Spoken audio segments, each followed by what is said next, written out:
Olá, seja bem-vindo. Neste novo vídeo da série sobre auto-vistoria, vamos falar sobre como se comportar durante a vistoria. Nós já falamos sobre as responsabilidades, já falamos sobre a documentação, já falamos de como deve ser o primeiro contato com o cliente. E dessa vez vamos falar como proceder durante a vistoria predial. Eu sou José Carlos Moraes, arquiteto pós-graduado em Engenharia de Estruturas.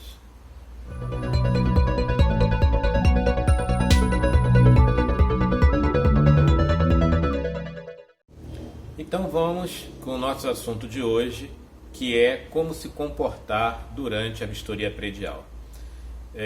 Eu queria deixar primeiro bem claro o meu ponto de vista em relação à auto-vistoria, que eu pelo menos encaro como uma política de redução de danos. O que significa isso? Eu encaro o meu trabalho como profissional de auto-vistoria como aquele médico plantonista no hospital de emergência.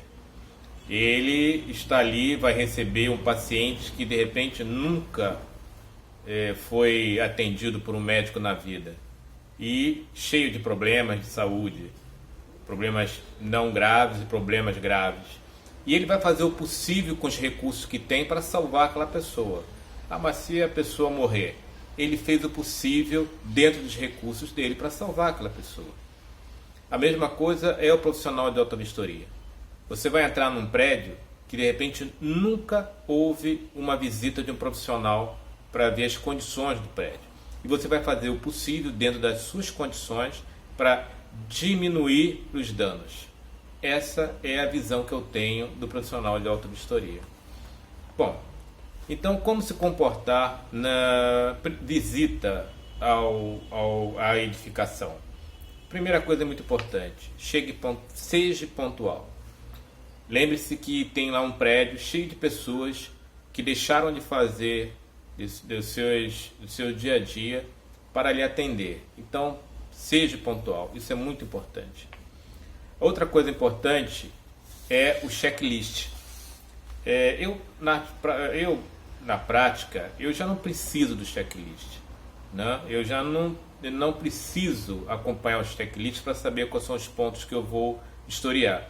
Mas na norma do IBAP e agora a nova norma da ABNT, ela cita que você vai ser acompanhado por um checklist. E eu já fui cobrado por síndico ao chegar e ele perguntar: cadê o seu checklist? Então tenha sempre checklists em mãos, já tire o checklist, sua máquina fotográfica, para iniciar a sua auto-vistoria. Eu geralmente começo da cobertura para baixo, né? E na cobertura, o que você vai... cada prédio é um prédio, não existe prédios iguais. Tem prédio que tem para-raio, tem prédio que não tem, e tem prédios que tem sistema coletivo de antenas, outros têm várias antenas penduradas de qualquer jeito na cobertura. Então é muito difícil você ter um checklist que abranja todos esses itens. Seria um checklist enorme, você perderia um tempo enorme localizando aqueles itens naquela relação. Então, embora seja obrigatório, você tem que levar um checklist, mas você vai, na prática, não precisar desse documento. Então você vai na cobertura verificar, por exemplo, o telhado. É muito comum, por exemplo, no Rio de Janeiro, a questão de bala perdida, um projetil atingir o telhado e perfurar o telhado. E você fica aí com um pequeno vazamento ao longo do tempo e as pessoas nem se dão conta. Então, verificar a perfuração em telhado, telhados mal encaixados, telhados sem fixação, com risco de uma ventania ser arrastados, infiltração, vazamentos em caixa d'água, barrilete. Uma coisa muito importante, o acesso de manutenção à cobertura. Tem que haver um acesso seguro para manutenção. Então aquela escada de marinheiro que geralmente existe, ou não, ou um acesso com uma escada normal de concreto, ela tem que ser um acesso seguro. Então, se você perceber o acesso não é seguro, que a escada está enferrujada, você tem que destacar isso. Outra coisa importante, já falamos aí aqui da cobertura. Use um gravador de voz no bolso, porque muita coisa vai ser dita ao longo da visita e, como eu lhe falei, são muitas informações para que você tenha que ficar anotando a todo momento.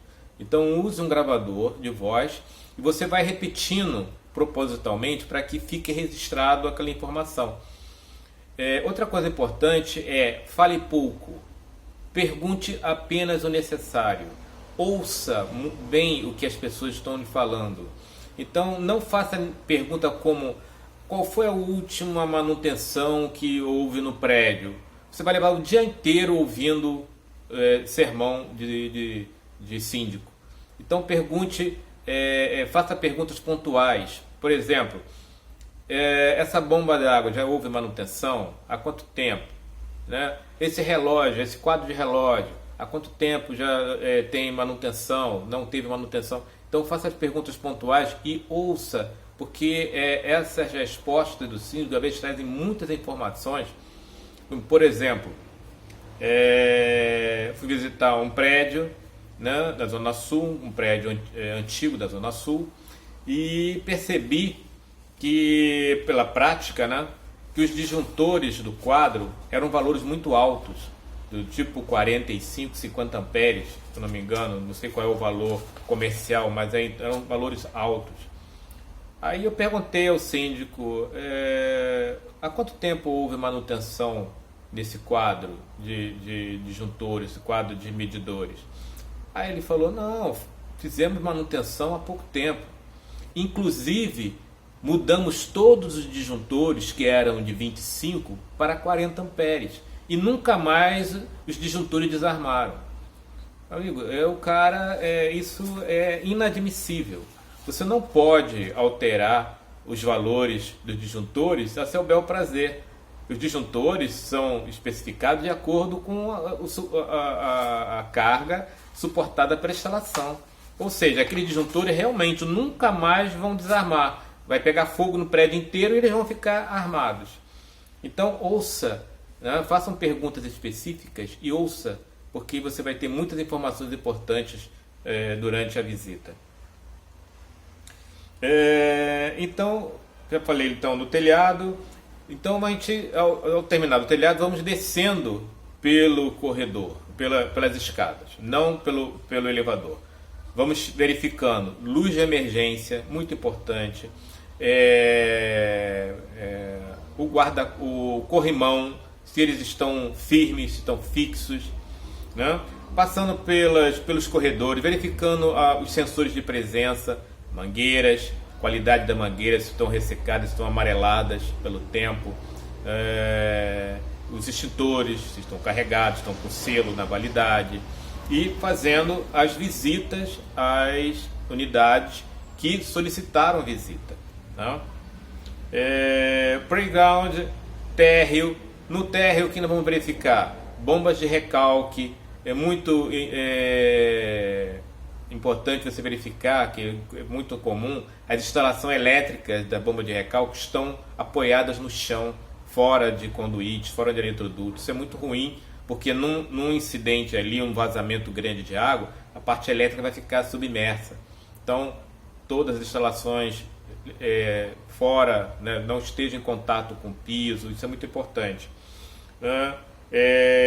Playground, quadros elétricos, já falei, abrigo de gás, se é tubulação, você não vai fazer um teste de estanqueidade, porque já existe uma auto-vistoria própria para gás, né? Você vai verificar se estão em boas condições, se estão com sinais de ferrugem, né? Se estão em boas condições de manutenção. E outra coisa importante também, né, que muitos às vezes esquecem de verificar: acesso a portadores de deficiência, se tem rampa, se as rampas estão dentro da especificação, no máximo 8%, né? Isso é muito importante, tá? Então é isso, espero que tenham gostado do vídeo. Não vou me alongar muito, porque detalhar essas visitas, né, tem um assunto muito grande. talvez faça um segundo vídeo com mais detalhes em determinados assuntos. Espero que tenha gostado, deixe o seu like, se inscreva no meu canal e até a próxima.